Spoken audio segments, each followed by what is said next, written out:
எல்லாருக்கும் வணக்கம்.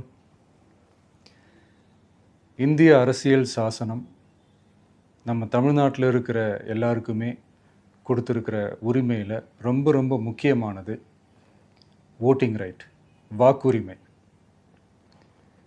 ஒரு மனுஷன் உயிரோடு இருக்கான்றதுக்கு அடையாளமாக இருக்கிறதுல அவனோட ஓட்டுரிமை ரொம்ப முக்கியம். அதனால தான் voting is not only our right but also our life. ஒரு முக்கியமான விஷயத்தை பற்றி இப்போ நான் உங்ககிட்ட ஷேர் பண்ண போகிறேன். இது நான் ஃபஸ்ட்டு கேள்விப்பட்ட உடனே எனக்கே ரொம்ப ஷாக்கிங்காக தான் இருந்தது. இப்போ நான் பேசிகிட்ருக்கிற இந்த நேரத்தில் தமிழ்நாட்டில் இருக்கிற நம்ம யாருக்குமே ஓட்டு போடுற உரிமையே இல்லைன்னு சொன்னால் நம்புவீங்களா? நான் நீங்கள் உட்பட யாருக்குமே அது இல்லை. நான் பயமுறுத்துறேன்னு நினைக்காதீங்க, அதுதான் நிஜமும் கூட. கொஞ்சம் ஏமாந்தால் நம்மளை மாதிரியே இன்னும் லட்சக்கணக்கான பேருக்கும் இதே நிலைமை தான். ஓட்டு போடுற அந்த உரிமையே இல்லாத மாதிரி ஒரு நிலைமை வந்தாலும் வரலாம். இதுக்கு மெயின் ரீசன் அந்த எஸ்ஐஆர், ஸ்பெஷல் இன்டென்சிவ் ரிவிஷன், சிறப்பு தீவிர திருத்தம். இப்போது இந்த எஸ்ஐஆர் நம்ம தமிழ்நாட்டில் எப்படி ஒர்க் ஆக போகுது?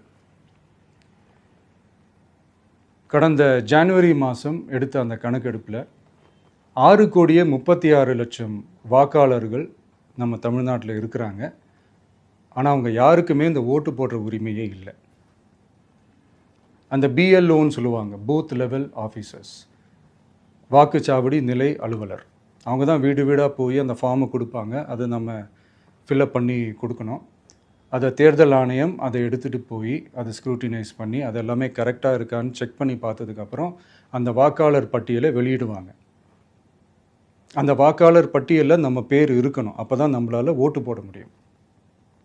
அந்த புது பட்டியல் வர்ற வரைக்கும் நம்ம வாக்காளர்களான்றது அது உறுதியே செய்ய முடியாது.